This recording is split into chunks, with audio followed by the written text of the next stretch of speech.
This is the complete story of how I made my first million online. But just a disclaimer before, I didn't get rich online, okay? I reached financial independence at 26 years old when I sold my stake in the investment firm I founded with my partner. So, in truth, I got rich by being an entrepreneur, and that remains my biggest source of income. However, I still believe that the internet is the easiest and fastest tool for anyone who wants to start from zero and achieve financial independence. And for those who haven't seen my channel's introduction video, I'm statistically the biggest name in finance content in the world. Perhaps you just don't know me because I only started creating content in English now. But I'm happy to have reached you, and that being said, in today's video, I'm going to share a bit of that story, the mistakes and the successes that led me to make my first million online. And don't worry about liking this video now, okay? Just hit like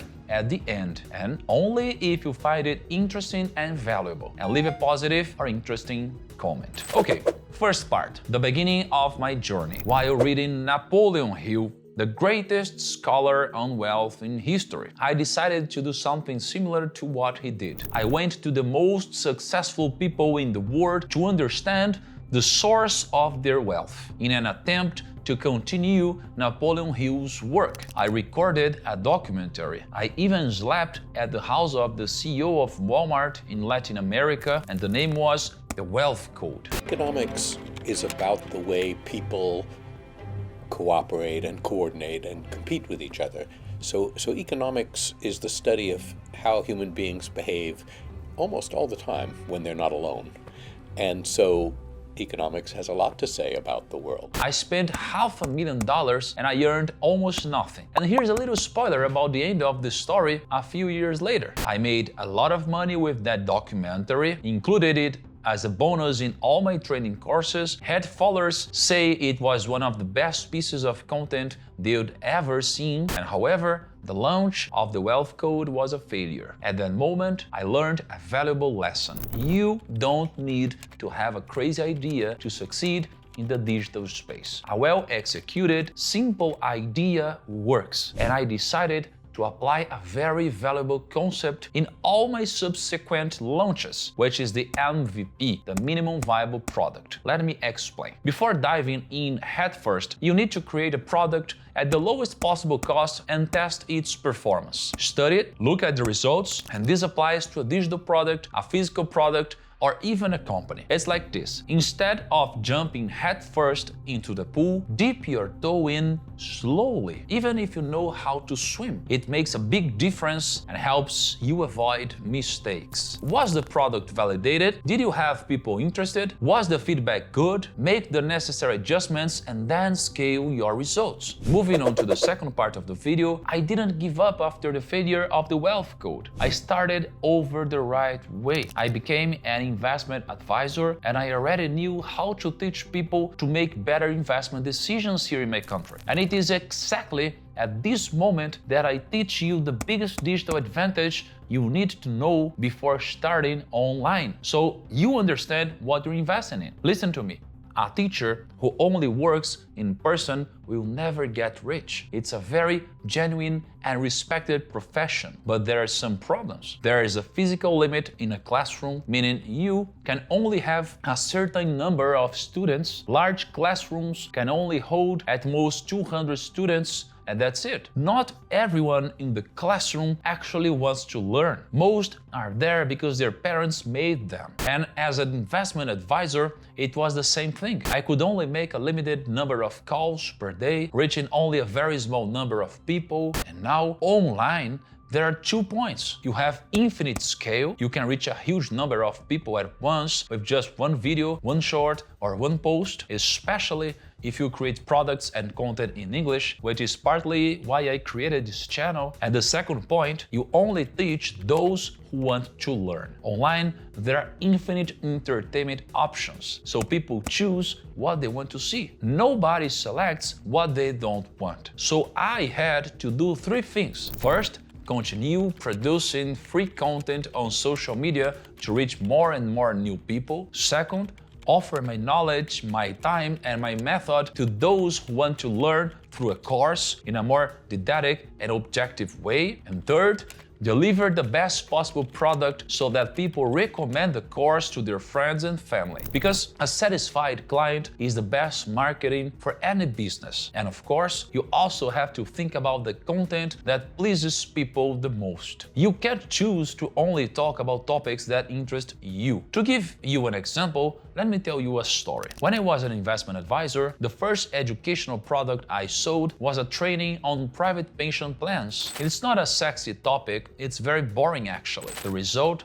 I sold nothing. When I started my YouTube channel, I produced a lot of content on the same subject. I also didn't get good results. At the moment, I realized that context is one of the most important things. And at the time, the context wasn't about private pensions, even though, financially speaking, it was an advantageous investment. From that point on, I started producing free online content about what was trending at the time: government bonds. My channel then began to grow exponentially. And for those who don't know, from time to time, fixed income becomes the most profitable investment in my country, Brazil, which attracts a lot of people. And what should you do? This is the practical step-by-step. You choose your niche. Mine is finance, but yours can be fashion, cooking, sports, biology, anything. You find the top content creator in your niche and replicate everything that worked for them. Because there are three types of people. First are the innovators, like Steve Jobs, but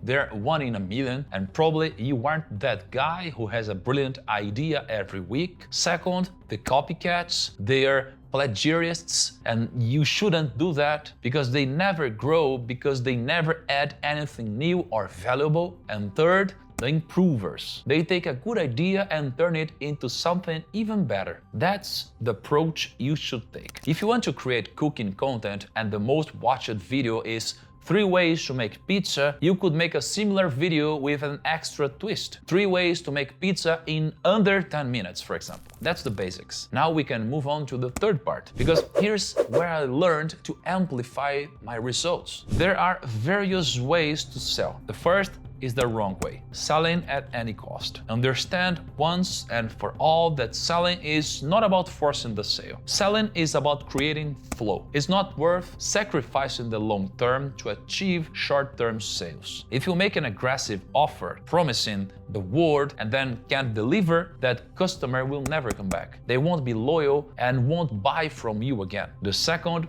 is trying to sell without a strategy. You might have a constant flow of students, but you'll never have exponential results. For example, you could create a course on how to make pizza and keep enrollment open all year for anyone who wants to buy. Understand that those who truly want to buy will do so immediately, leaving no room for multiple launches that create a sense of something new and updated. This approach also doesn't create a sense of urgency among those who aren't sure if they want to buy, because they'll think, well, this isn't important, I'll buy it later, or I'll think about it and then buy it. Okay, but before continuing this video and sharing my million selling strategies, I'm going to review the exact date and product that helped me reach my first million. Actually, it was a bit more. 1.15 million. Around 1,000 people bought it, and I already had about 100,000 followers at the time. It was priced at roughly 500. The product was Do Mil ao Milhão, my training program for beginner investors. I opened enrollment on June 13th,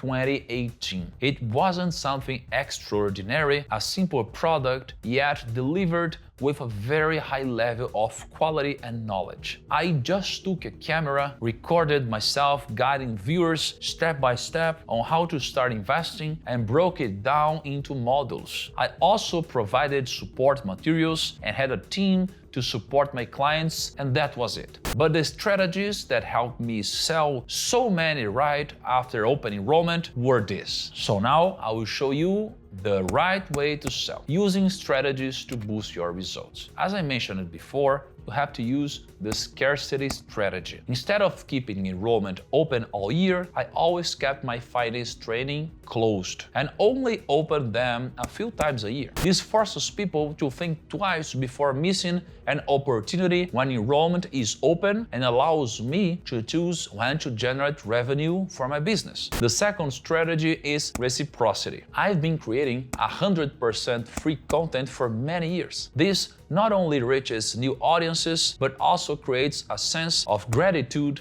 among viewers, making them more likely to become your clients. And attention, this works because I know my content is valuable. I always strive to deliver the best possible content. If my free content wasn't good, if it didn't transform my subscribers' financial lives, they would never buy my trainings, books, mentorships, or anything else I launched. It just makes logical sense, doesn't it? So focus on creating great content because this will generate very loyal customers. And the last strategy that I consider essential is NPS, gathering consumer feedback to improve your next launches. Every time I release a second version of a product, it's much better because I listened to my client and improved it. Additionally, you can use NPS at the time of purchase to show that your product is really good. People love reviews. They love knowing that something has been tested and proven, so they won't be wasting their money. So collect testimonials, gather data, and ask the right questions at this stage. And I swear it was by following these exact steps. Of course, after that, I scaled my business and started doing more sophisticated things. This is just a beginner's guide to succeeding online. If you follow all of this closely and your content is truly good, I guarantee there's no way to fail.